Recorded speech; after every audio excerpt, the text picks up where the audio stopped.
Hello, and welcome to Balance and Bottom Lines with Rebecca. Joining us today is Denise Metzger. Denise is an author, speaker, Wacky Wednesday creator, and founder of Surprise Invite, a company that creates celebrations of life and love through personalized events and unique videos, changing the conversation, expectation, and experience around death and dying, what she calls a party hop. Welcome, Denise. Hi, Rebecca. Good to be here. Yes, I'm so glad that you're on today. Those of you listeners that don't know Denise, you're in for a real treat. She is truly an amazing, inspiring woman. But I'd like to start out, if you don't mind, sharing with the listeners your journey in the creation of Surprise Invite. Sure, it's my favorite thing to talk about. So, my daughter went through a 3-year journey with leukemia and relapsed a couple times before she passed at the age of 15.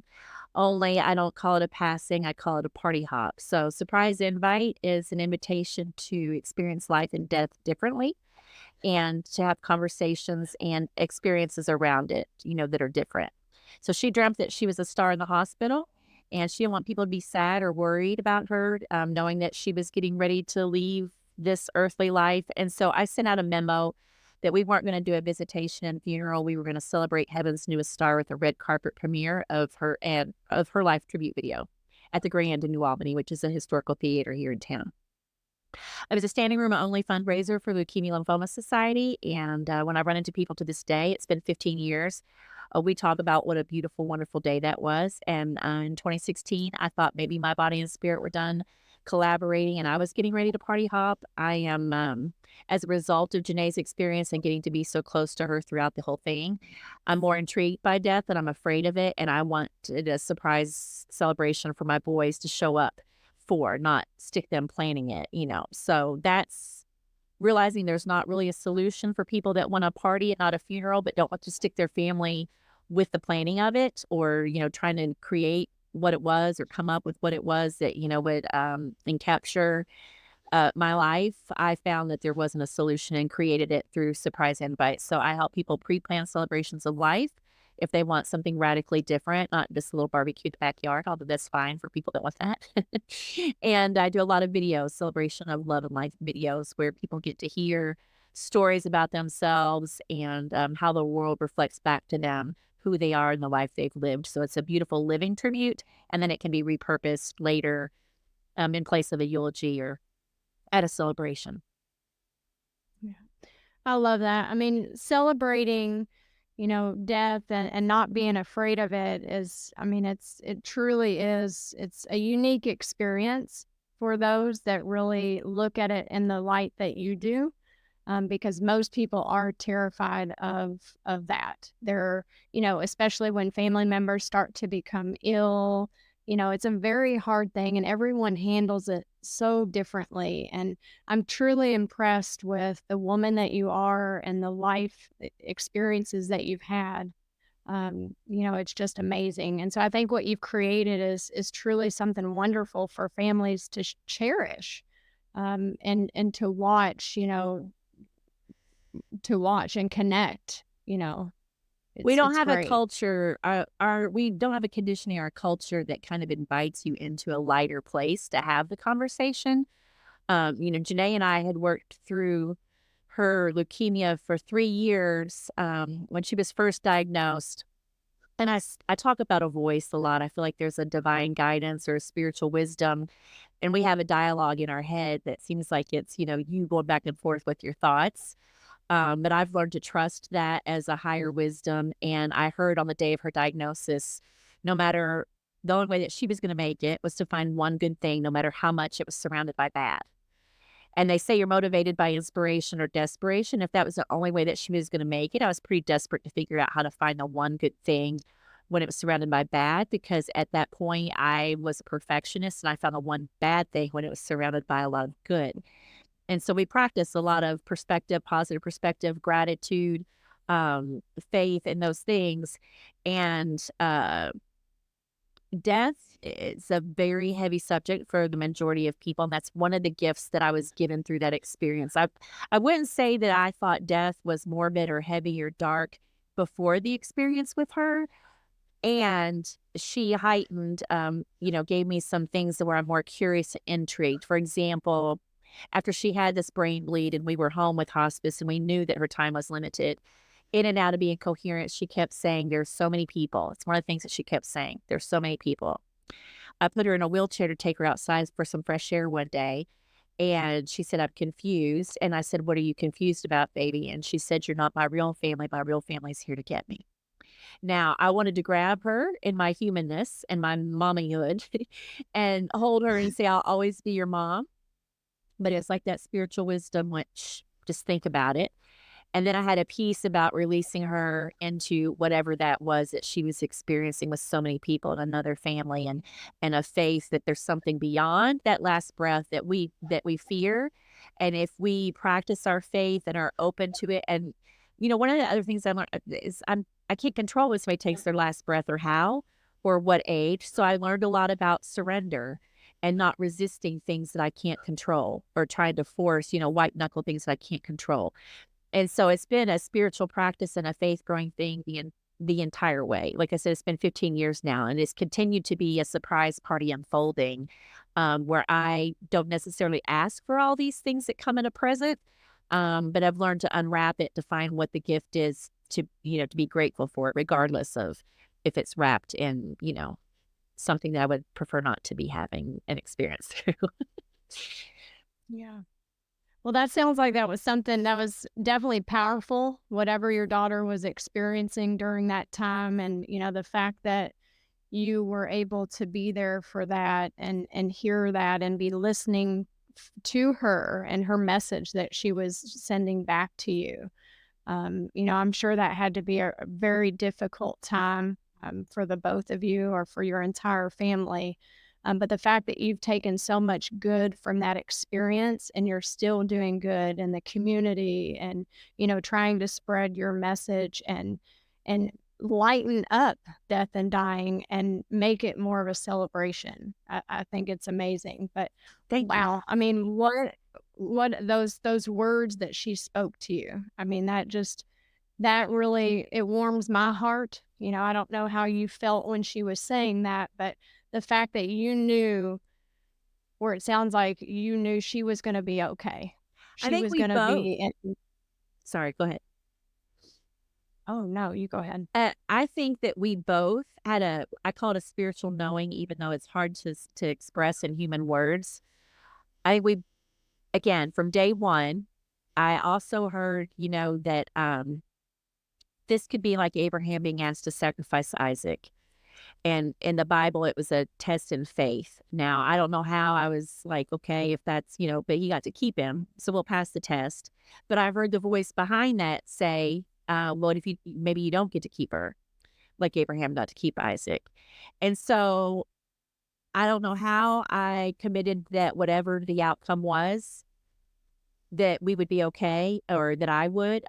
What I kind of made peace with was if it comes to that, certainly it'd be painful. I mean, who knows? You know what I mean? But in my thoughts, if it comes to that, I won't be the first mom that's been asked to let go of a child. And I will look to the mothers that are setting the example or leading the way in the way that I would want to go on, which did not be consumed with pity or grief or mourning, to allow it naturally to happen, but my life not to stop if that's what it came to. And I think we both did that. We made peace with the worst case scenario. So we weren't fearing what could be happening in the future as much as we were living in the present. And today she's here. And today, we're taking the steps that are necessary for her to get better. And she was a very mature, she was wise beyond her years. We did a lot of yin yang when I wasn't positive, maybe she was, or when she wasn't feeling positive, I would. And, I remember as it got closer to the time that she was getting ready to party hop, again, hearing that voice saying her purpose was playing out in that way. And in order for me to serve mine, her purpose was being served and her done at 15 in order for me to serve mine. And a metaphor that I use because speak in metaphors and love metaphors is she ran her race ahead of my time, but not ahead of what was orchestrated before she came into this life. And basically like a relay race, she ran her race ahead of time and handed the baton off to me And now it's my time to run the race or my turn to run the race. And I haven't lost her. I feel her living in and through me all the time. I talk to her as if she's still here. And she wanted to be a mom. There are times that I have grief where she's not here having the babies that she wanted to have, and those are like little rain showers of grief or sorrow that pass through because I have learned the power of gratitude. And I'm so grateful that I got to be her mom and that I have changed in the way that I have because of the way that her life played out. I'd be a completely different person if I hadn't gone through the experiences with her and the rest of my kids and the rest of my life, to make me who I am today. And that all started with that day one of that diagnosis and us working on our perspective and our faith and our perseverance and our gratitude in a way that those became very strong muscles is the metaphor I like to use. If you don't work them, they atrophy. And I work my perseverance and faith and gratitude on a daily basis. So it's been quite a surprise party life for me. Yeah, so I want to touch on a couple things, but the first I will say, I was truly inspired recently when we were together and I heard you speak, and the bracelets of I get to, and this is something that even before that I've worked on, but now that I have that bracelet, it is a daily reminder that I get to instead of I have to Okay. or I need to, changing that mindset. You know, I get to go and do physical things because I feel like I can. I have all my limbs, things that we don't think about and we take for granted every day. So the bracelet's important to me. How did that become? How did that get created? It was from that finding one good thing when it was surrounded by a lot of bad. It's a practice that we implemented in order to keep us focusing on the good and finding the gift and not, necessarily how it was wrapped or how it came. So we kept gratitude journals. We started out entering in the gratitude journal 5 things we were grateful for at the end of the day. Back to the workout and the muscle, it wasn't like a very strong workout, reaching back into the day to find something to be grateful for. Especially if we were giving thanks for the same thing, like doctors or family or community or food. And at one point, and I don't even remember what the catalyst was for it, we started giving thanks at the beginning of the day. And we made sure that 3 of the things that we gave thanks for were things that we had never expressed gratitude for before. So that was a much more challenging workout for the gratitude muscle. So to this day, when I put, back then, eyelashes and eyebrows are completely different now than they were 15 years ago. We weren't painting on eyebrows and having so many, lash extent, all those things for lashes and eyebrows back then.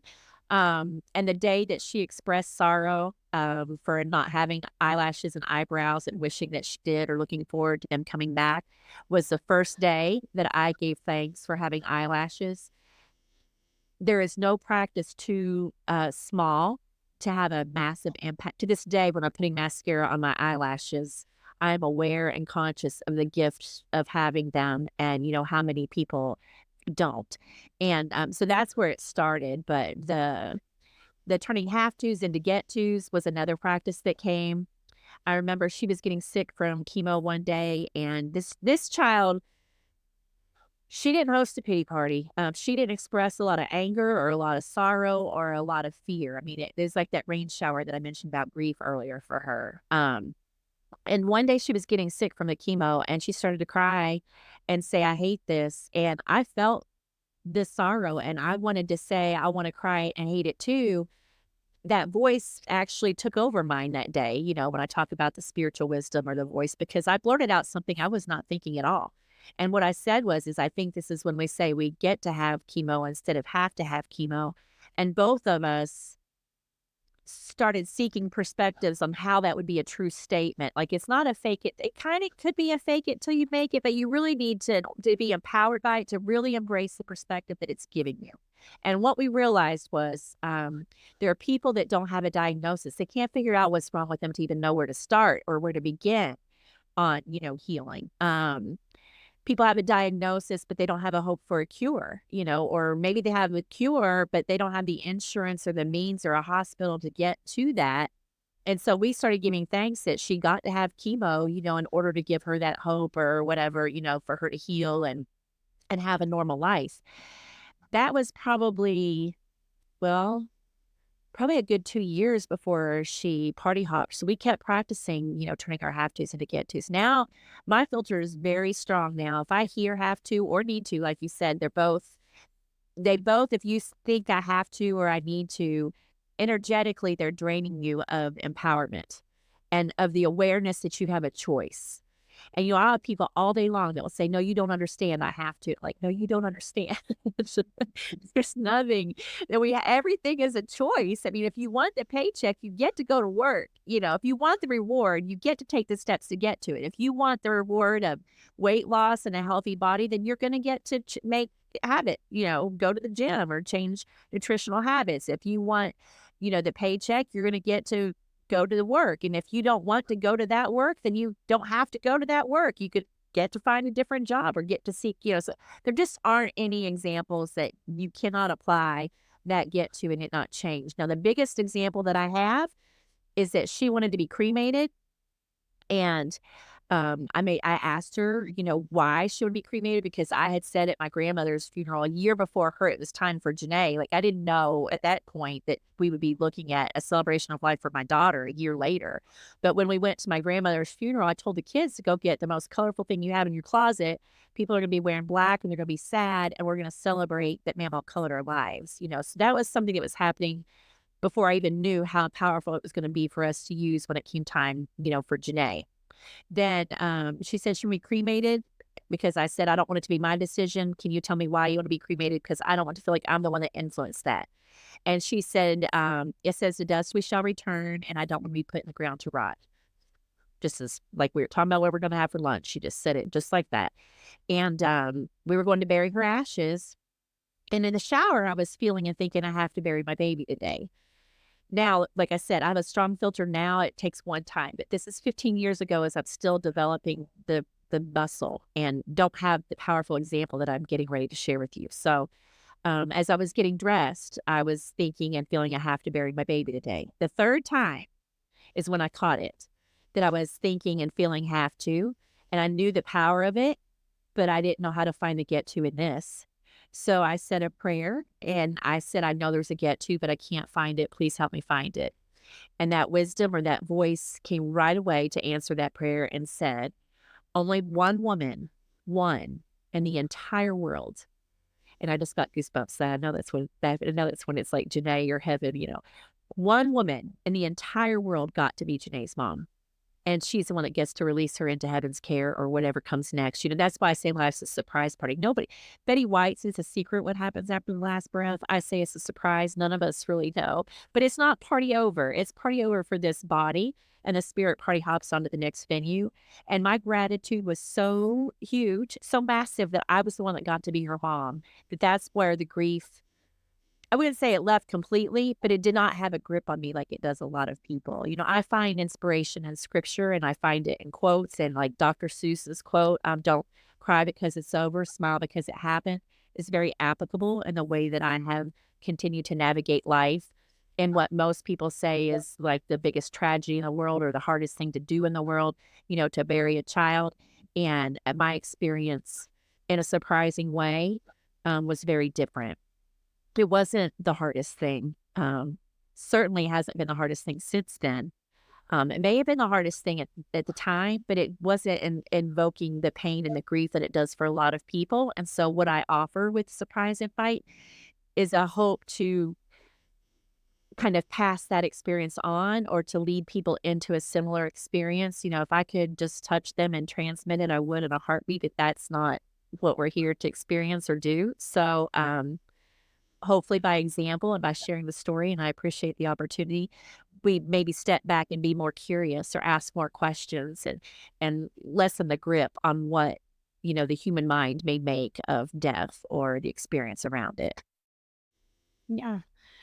A couple things that come to mind, just to kind of reverse back to the beginning of when you started talking and, gratitude. At night, you all would spend some time writing 5 things. And, we've all had some different things in our lives happen, and so there was a time when I love therapy. I think it is an important thing to have, an unbiased party that you can talk to. And Uh-huh. so several years ago when I was in therapy, my therapist said, every night before you go to bed, I want you to write down 5 things because you have these pathways in your brain, and there's more negative coming in than you're feeding positive. And it takes so many positive things coming in that brain to offset one negative thought or feeling that you may have about yourself or Mhm. about whatever it is.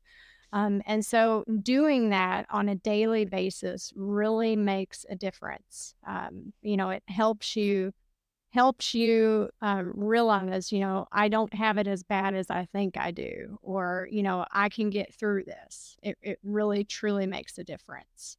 It does, and it makes an even bigger difference if you do it first thing in the morning and start your day in gratitude instead of getting up and going at your day, whether it's school or work or whatever, and get up and then wait till the end of the day to tap into gratitude. If you figure out and you do that, like maybe it's 2 things in the morning, but if you start your day in gratitude, it's easier at the end of the day because you stay in the flow all day long versus waiting till the end of the day to find that. And another thing that we did, so maybe this could be the practice. Start with a couple things that you've never given thanks for first thing in the day to really set you off on the best possible step that you could have in the morning, right? And add to it maybe at the end of the day. Or Janae went to a retreat at some point and they learned about happy books. Now, happy books, I don't know if I mentioned that to you before, but happy books No, are, at the end of the day, if you write in your happy book something that made you laugh or smile, and with a note, it doesn't need to be a long description. It could be like a short thing. Um, okay, so I'll just be very transparent. I'm talking about weight and my habits have changed and I'm getting to do some things to release this extra padding that I've put on. And it's been a challenge for me, and I can get fixated on as much as I want to be body positive. And I'm grateful for my body and the help that it's offered me.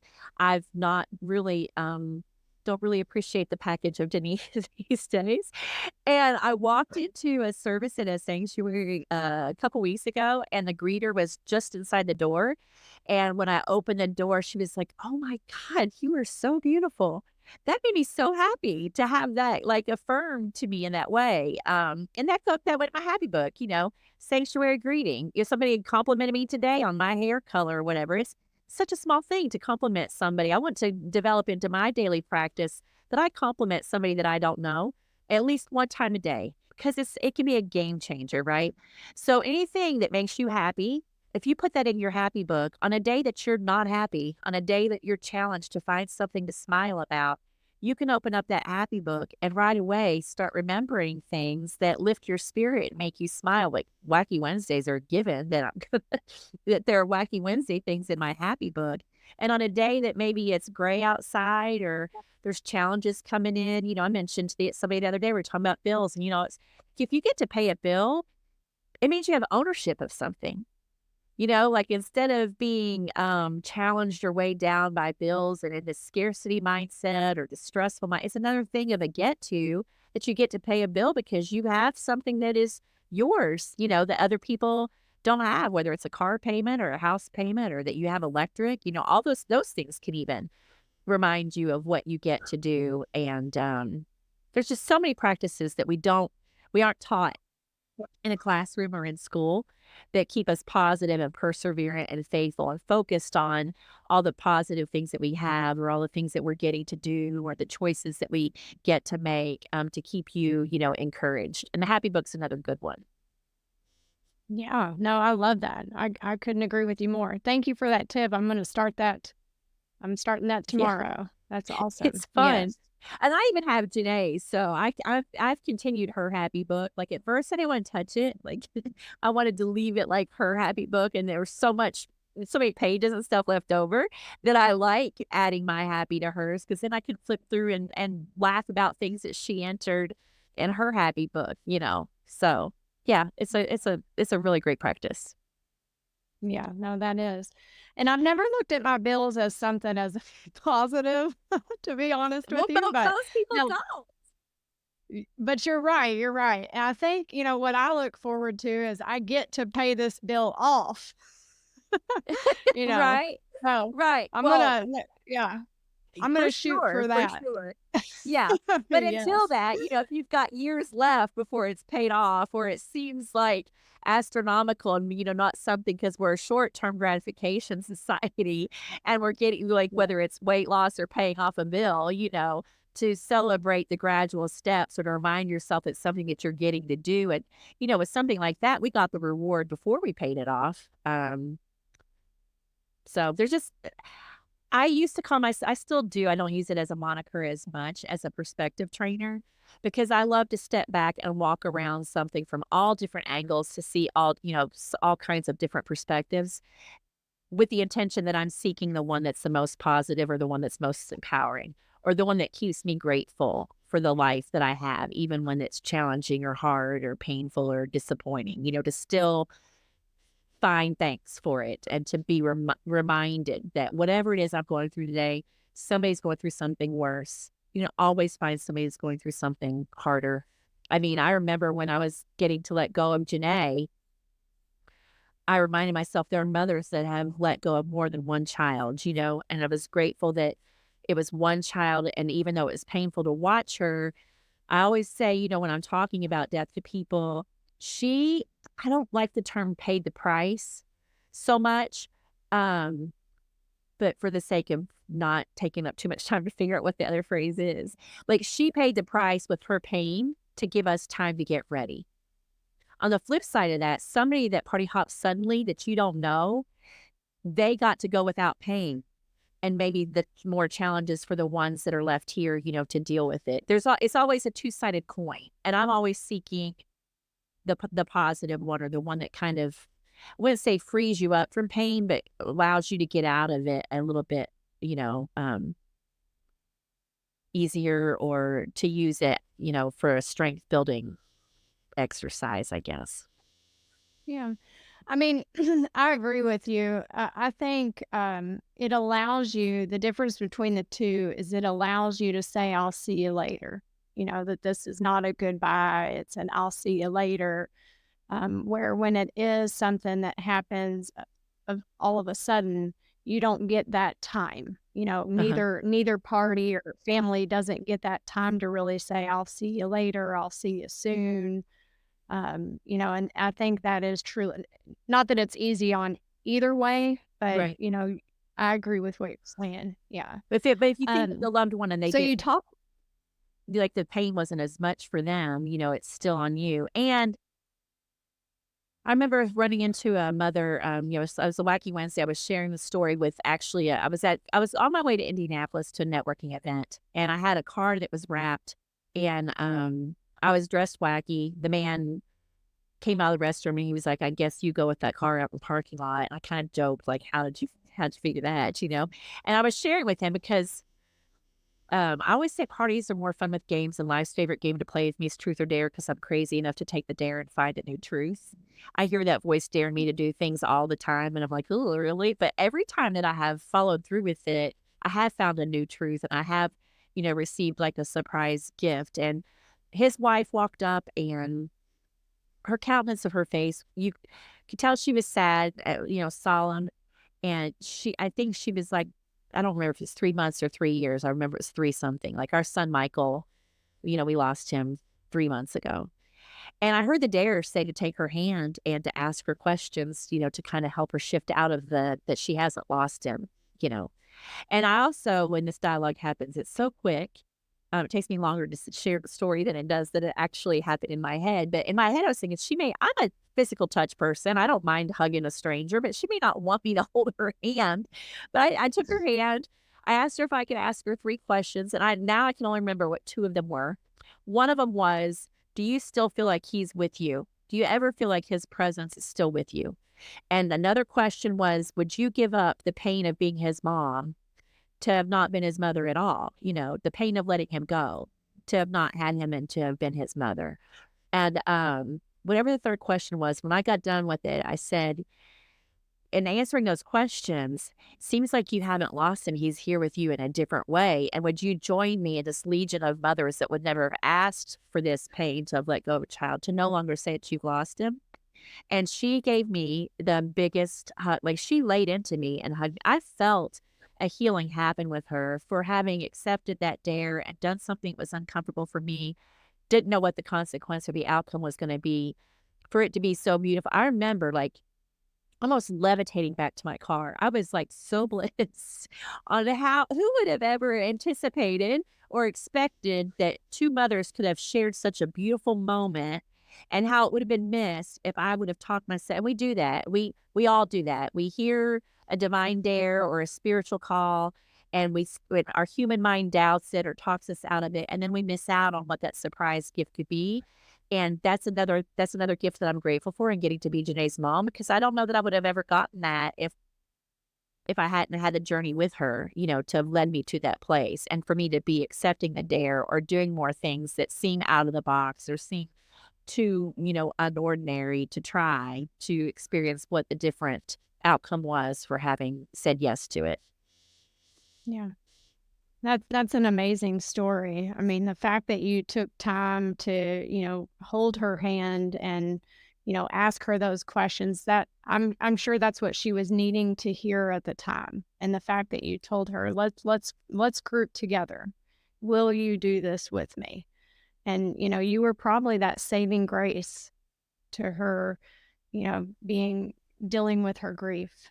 But It felt like it. so And it's yeah. also scary because I don't ever want to offend somebody. Like, I just recently found out there's like a phobia of being misunderstood. And I always want to transfer like a healing or a happiness. And a lot of times I'm not sure that that's going to be the case. You know what I mean? Like, that would be one of those moments, like, she may not receive this in the gift in the way that I want it to be received. And the whole party metaphor, when you give somebody a gift, it's not your responsibility that they use it, that they say thank you for it, that they even wanted it. It's you're being called to offer the gift. And so I've used that a lot, in that I'm being called to offer the gift or being dared to offer the gift. And the more that I have, the more that I've experienced that outcome that I was fearing or doubting or that abrasion or offensiveness that I thought may happen does not. Yeah.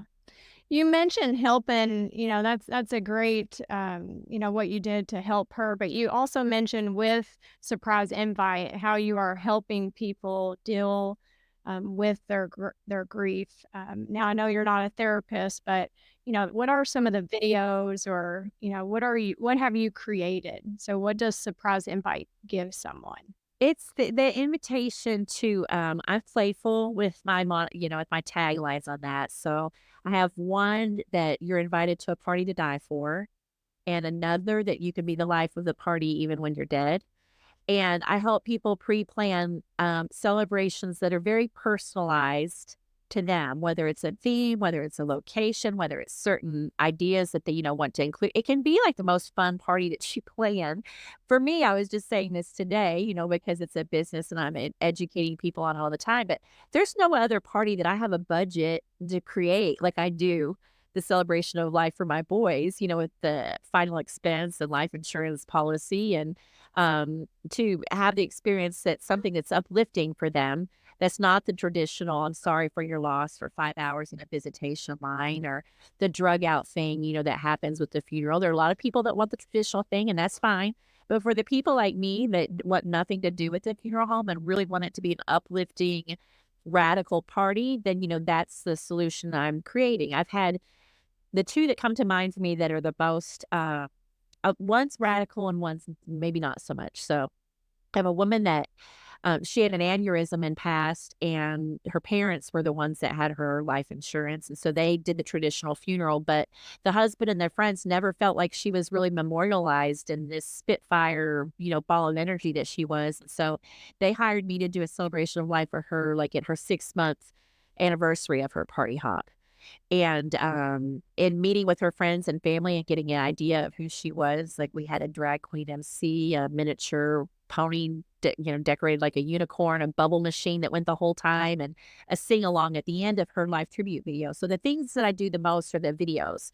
And I could interview one person to do their documentary, like their own life story, if they wanted to be the one that's sharing the story themselves. But I'm hired more to do a celebration of video, live video where I'm interviewing friends and family to tell me stories about the person or one word they would use to describe them. And so I got to do that with her, interview friends and family. Those are the ones I do the most. Now, recently, I had a celebration of life that was at need. It's still not something that people are doing a lot of pre-need, regardless of their age. I think a lot of people think they're waiting for a diagnosis, or my client would be somebody that's got a sense of urgency, but I'm saying there's no time that's too early. Like when I tell people the celebration of life that I have planned for my boys, uh, then they get the idea, to know that don't wait. And it could be something really fun to plan and something fun to talk about. My boys, they don't know the details of it. They do know that there is an event planner that they contact, and I stay in touch with her, which is what something else that I would do, for my clients. But the last celebration of life I did at Need was more traditional. They were working with a funeral home 4 days. She passed on a Friday. I was reached out to on Tuesday that they just found a notebook at her nightstand that said she didn't want a funeral like they had done for their dad. She wanted a celebration. And all that she had in there was that she wanted it to be colorful. She wanted country music. She wanted wine. They didn't have to talk about her. They could just mingle. And so I took that ball and ran with it and created a celebration that was very, very colorful. She was an artist. It was easy for me to do because I majored in art. So I asked the son to meet at the house where she lived to get a sense of her personality. And she had an art studio there in her home. And I basically just took a lot of things that she had in her art studio to the venue to create something that was more uplifting and did not feel like a funeral home. So that's how I'm changing the experience around it. The conversation is changing a little bit, but people taking proactive action now and having fun with it is still slower to happen in the celebration side than on the video side. Yeah. That's awesome. I mean, it sounds like a party, so I'm sure her Oh, family yeah. enjoyed that. Yeah. That was a beautiful thing. I was there to greet people at the door the way that the funeral director. So the thing that I say, when somebody does a traditional funeral, the funeral director went like they're preparing the body, they're setting up the chairs, they're fixing the coffee, they're there to take everything. The family gets to show up, right? There's not a lot of responsibility for that.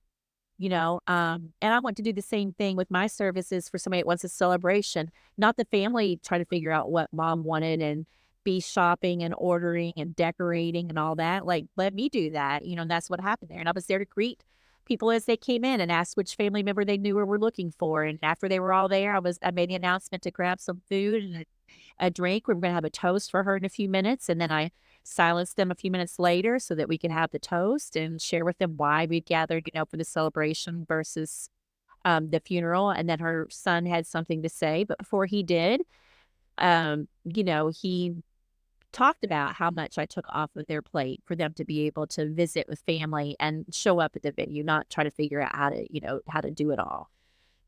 So I said I love getting to do that because I don't have a hard time with the subject or dealing with it. And lots of people came up. I didn't know that family to say that she was really captured and it was perfect. She would have loved every part of it, and that that's what I want to create for people. I think that's awesome. I mean, just such an amazing experience for that family and truly allows them to just be in the moment in that day and just enjoy and celebrate her life, instead of worrying about every little thing. And yeah, yeah. Yeah, the grief You, and mourning will happen on their own. You know what I mean? That grief's natural. I'm not saying you don't do it, but we don't need to be so fixated on it.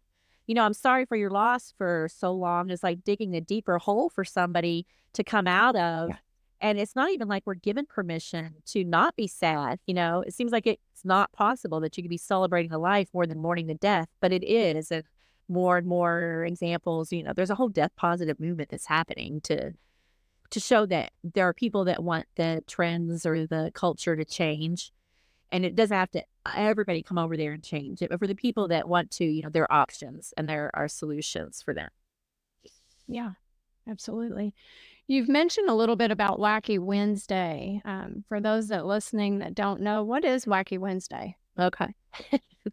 Well, Janae was going through her bone marrow transplant in Cincinnati. and she went to school in Sellersburg, so, it's 2.5 hours away. It was Spirit Week. She was missing Wacky Wednesday, which was her favorite day of Spirit Week, and she was bummed that she was gonna be there. Again, wasn't really thinking it, but I just blurted it out. We don't have to be in Sellersburg to create a Wacky Wednesday. Like, we could create our own right here. If you wanna dress me up, and I'll dress you up, and we'll create our own, and she lit up like a Christmas tree just at the thought of it, and, all we had in the hospital room at the time was my makeup bag and some jewelry, and she blacked out one of my teeth and gave me a unibrow and some silly ponytails, and my husband at the time, was not amused. He walked 10 feet behind me. He didn't want people to know that we were together. He wouldn't ride the elevator with me. He didn't want people to know we were together. I joke that's why he's my ex now, but it's we're divorced, but that's not why.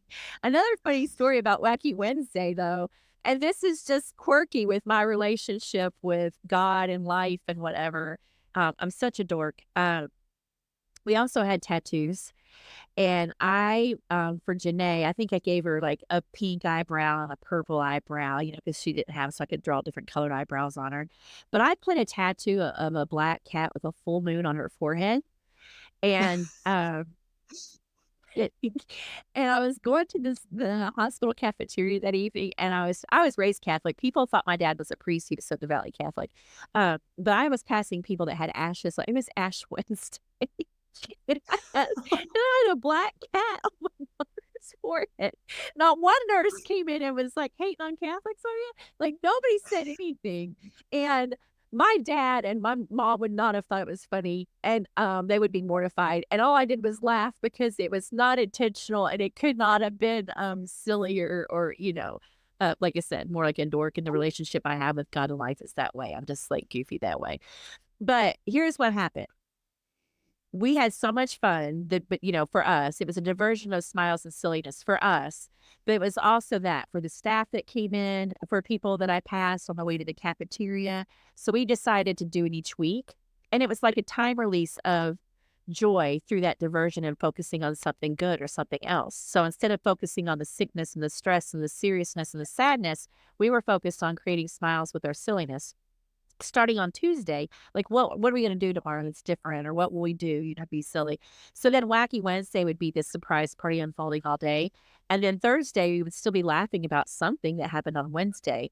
So then by the time the next Wednesday rolled around or the next Tuesday, we were ready, we were ready for that diversion after 3 or 4 days of focusing on the sadness or sickness. So we did it the rest of the time that she was in the hospital. And then she came home in March, relapsed in April, and then party hopped in June.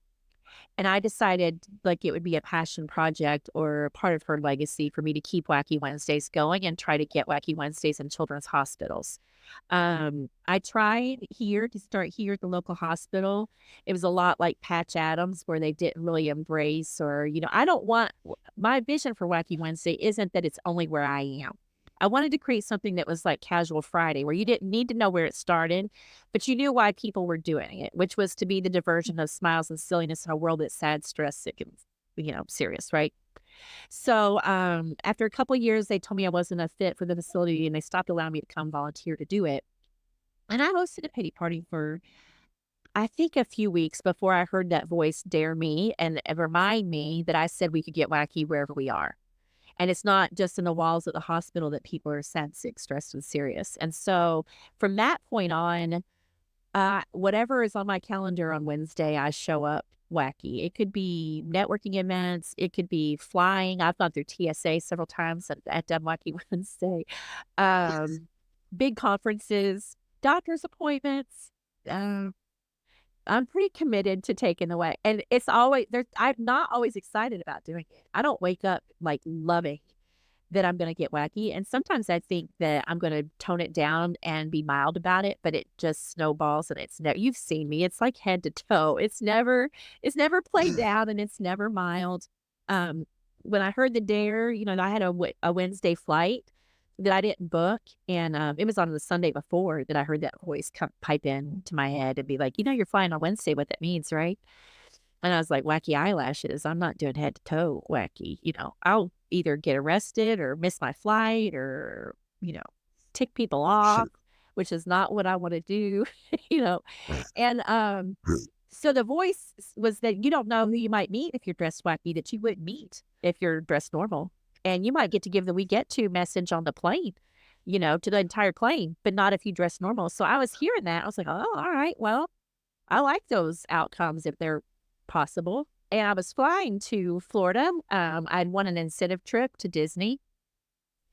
And so, I get this little idea of what my theme is and I roll with it. It's different every week and I don't know what I'm doing until I start to get dressed. But I thought I'm going to Disney and I had a mermaid tail. So I was like, somebody needs to tell Ariel there's a new mermaid in town. And I just created this whole wacky mermaid thing. And I got through TSA fine and I took a picture with the pilot and it was fun. And so then I decided I did actually. I met Penn and Teller. I met Oh, Penn. Yeah, Penn's wife. So I did meet somebody that introduced me to, um, downtown Las Vegas project that Tony Hsieh from Zappos was doing, and so they booked flights for me twice on a Wednesday, and I flew down there and was meeting more people and growing the mission, for Wacky Wednesday. I ended up giving them they every flight on Wednesday, the flight attendants would give me the PA for me to announce that we get to fly. That happened on that first flight on the tarmac. The pilot was like, came over the intercom. We can't even take off for 30 minutes. You heard the groans of everybody on the plane. You could feel the energy. And so I heard that voice. I know I talked about the voice a lot. I heard the dare. Now's your moment. Go find a flight attendant and give the "we get to" message. And I was sitting at the window and there were two people, I'm like, I'm gonna drag my mermaid tail over these people to go see them find a flight attendant. But I was given the words. So I went back to the flight attendant. I was like, I have a message. If you let me give it over to the PA, will change everybody's energy on this plane. Like people go a whole lifetime and they don't get to see the clouds from above, but we do today. So that means we get to sit here and wait for the ride to begin. And she like took my arm, let's go. And they gave me the PA. And so from that point forward, I knew what was possible. And I created that possibility each time that I flew. I would find a flight attendant, tell them that I had a message, and they would let me explain why we were wacky. I ended up passing wacky accessories on the planes. We could have a whack attack in the air. Like it just grew each time that I flew. And the Wacky Wednesday thing has grown over 15 years of different people that I've impacted go. Some people don't want me to come I get invited to do keynotes, and some people either want it on a Wednesday or want me to come dressed wacky as if it's Wacky Wednesday to deliver the "we get to" message and the, perspective around life and death and everything about gratitude. It's all about love and gratitude, faith and perseverance. And I love getting to share that in every different way that I do. I think it's fun. It sounds fun. It's definitely you. You do a beautiful job with your makeup. I've seen you several times. I am not good. I wish I was, or I would participate with you. So maybe Wacky one Wednesday day. makeup's easier. Everybody asks me how long it takes to do my makeup, but it takes me less time on a Wednesday because anything flies, anything goes on a Wacky Wednesday. That's true. That's true. I was thinking maybe sometime you can do my makeup, and then I'll be good to go. Okay, I would take you up on that. We're gonna do that. Okay. Well, tell me a little bit more about these parties, the life parties. You've mentioned pity a few times, surprise. There's a Oh, couple different parties. yeah. So that's Yeah. the metaphor that I live by. Initially, after Janae party hopped, and I came up with the party hop thing later that built off of this metaphor of parties. So initially, it was if you're hosting a pity party, you're missing out on the surprise party. Like you can't be in two places at once. It's kind of like the fear and faith thing. If you're fearful, you're not faithful. That's lack of faith. You know what I mean? That would always make me pivot towards the faith. If I ask myself if I'm hosting a pity party versus receiving life surprise, gifts, then I'll gravitate. I'm intentional and conscious about wanting to be in the surprise party. Now, here's the thing with that initial metaphor. I had a surprise party thrown for me once. It was after my fifth child. Nobody's expecting a shower after baby number five. I was in a junior women's club in Elkins, West Virginia. I had just been named the art chair committee chair, and was told there was a mandatory meeting at the president's house. Now I had just had my baby, and I did not feel like going, but I didn't want them to think that they'd picked the wrong person or wasn't committed, or dedicated to being the art chair. So, I took baby with me, and, I remember when I came down the street, I was like, "I didn't think we had this many committee chairs." Like, it would have been a really bad impression if I had blown this off and not come because of all the cars that were on the street, and, when I opened the door and went in, they all screamed, "Surprise." Now, I was not celebrating the surprise of that pregnancy. After number 4, I was losing weight. I could see the light at the end of the tunnel as far as some independence and me not having a baby on my hip all the time. So I wasn't celebrating the surprise life. I was having pity for weight gain and what I was losing instead of what I was being given, right? And the women's club were tired of listening to me gripe about the weight gain. So this was a shower to help me lose weight. It wasn't like a baby shower. They had bought me a running stroller, running shoes, Weight Watcher subscription, like 1, 2 pound dumbbells. And there was a lot more too. I don't remember. But in the metaphor, if I was asked to create a gift registry, I would have put the stroller, I would have put running shoes. I wouldn't have put a Weight Watcher subscription or dumbbells. But it doesn't mean I wasn't grateful for them, you know. I wasn't asked to create a guest list. So there were people there that I wouldn't have invited. Doesn't mean that it spoiled my party that they were there. So I use that as the metaphor for life being a surprise party. People are going to show up you wouldn't have invited. You're going to be given things that you wouldn't have asked for. And they're still all there to support you. And they're all gifts to be grateful for. So that's how it started. Don't do the pity party, show up for life surprise party. But then I gave birth to 2 girls, 2 daughters, and one of my daughters transitioned from this life to the next, and one transitioned from female to male. That was, neither of those experiences were something that I would have asked for. They were wrapped in a lot of pain. A lot of people, the majority, everybody showed up for the dying one. We were given things that before we asked for it, prayer, food, rides for the kids, fundraisers, all kinds of things were showing up for Janae, the one that was dying. But there was a lot of abandonment and, judgment on the one that was trying to figure out how to live. And what I learned through Aaron is the masquerade party is debilitating to the soul, and nobody should be forced to wear a mask and pretend like there's somebody they're not. And we should all kind of like have an open house to our party where you're not forced, to wear a mask to be invited or to come in, that we treat everybody the same. So masquerade party seems like it's fun in the beginning, but it's wearing. You can't masquerade and pretend you're somebody you're not, for a lifetime. And then the other party that I like to use is a slumber party. The pity party is like when you're vocalizing things, that you're whining about things or complaining about things and being verbal about it. The slumber party is you're not maybe conscious about the things, but you're not grateful for what you've been given. You might not be complaining about what you don't have, but you've forgotten what you do. And you're navigating life in this like unconscious sleepwalking, Walking Dead kind of thing. That you're not open to the gift of life and the gifts that you're being given and all that thing. And so I propose that we're given multiple invitations all throughout the day. And how can you stay awake and grateful in the surprise part? I have alarms that go off on my phone throughout the day in case I were to fall asleep and forget, like they pump me up in different ways, not to worry about anything. Um, there's one that I love me to remind me, regardless of if I'm not happy in the body that I'm in or disappointed in something that I've done, that, I said that any song that's personable to you can set, like I said, they go out throughout the day because we never know when we're going to fall asleep and forget. The afternoon, you may need a little pick me up or a reminder to be faithful, to be grateful, to be empowered, that you get to do this, that, or the other.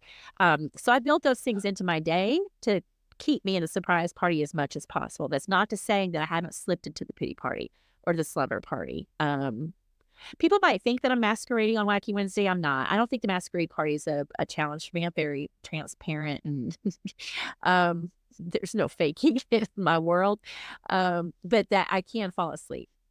Um, I don't, I feel like that's probably the one that I fall into the most. If I'm not the surprise party, I've probably slipped into the slumber party. I don't really verbalize and complain a lot, but I can forget that it's not as challenging or life's not as hard or, my mountain may seem large, but it's not as large as it could be. And that's the thing about the get to and the keeping that gratitude. When it's gone and you no longer have it, it's too late to be grateful for it, right? You're wishing that you had it. The get to and all these practices are to keep you awake and aware of how good you do. before, not after the fact. I love it. I mean, you've shared so many little nuggets, and those of you listening, Denise is truly an inspiration to those around her. And I'm going to set alarms on my phone. I mean, I've pulled so many nuggets out of our conversation.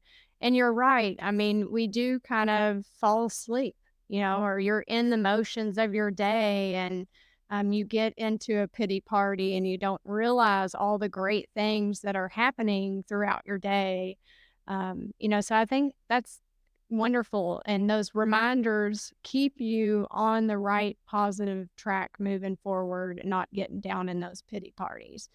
And truly the masquerade, you're 100% right. If I'm going through my day faking it all the time or not being true to myself, that's no way to live. You're exactly right. So you're exactly right. Those of you listening, I'd love to hear your thoughts and experience on these topics. Denise, if you'd like to share with the audience how they can connect with you. Surprise invite on all platforms across the board, or Denise Metzger, on LinkedIn, but you can find me under surprise invite on any social media platform.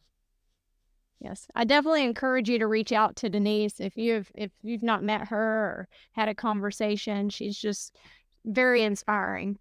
Details of how to reach Denise will be in the show notes. Don't forget to subscribe to this podcast for more insightful discussions.